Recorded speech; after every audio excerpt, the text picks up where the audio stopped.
Human beings suffer their own memory and imagination. That is, they suffer that which does not exist. What is in your memory is not existentially there, it's only in your mind. What is in your imagination is not yet, you're making it up from your experience of the past. So when things that do not actually exist, if they torment you, you must understand that the torment is entirely self-torture. 95% of human suffering is like this. The 5% of suffering that comes because of disease, death, war, famines, this has considerably come down compared to how it was in the past for our generation of people. Well, we are in the middle of a pandemic, everybody may dispute it, even the pandemic, I'm telling you, 1 million people unfortunately have died, many have lost their dear ones, people have lost their jobs, businesses. I understand that.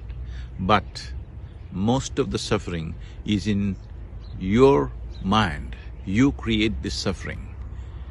Your mind should work for you.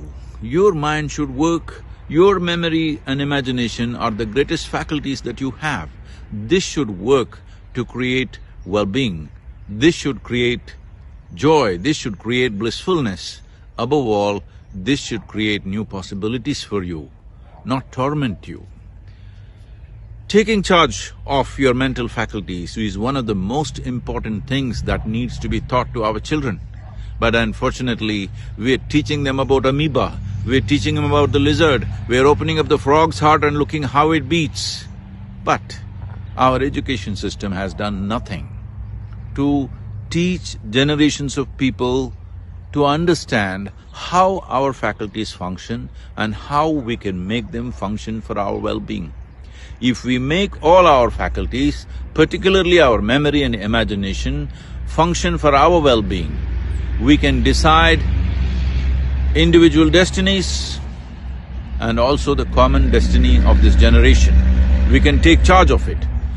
The power of being a human being is all your faculties must take instructions from you. They must be under your control. They must do what you want them to do. If your memory and imagination are playing up without your permission, you simply suffer either your memory or your imagination. You may call it stress, you may call it anxiety, you may call it depression. Essentially, you lost control over your faculties. There is a whole science. There is a whole science. As there is a science for external well-being, to create external climate and situations, there is a whole science to create an inner climate, to keep this always in the best possible way. This is what yoga means. May you know yoga and may you know the joy of being alive.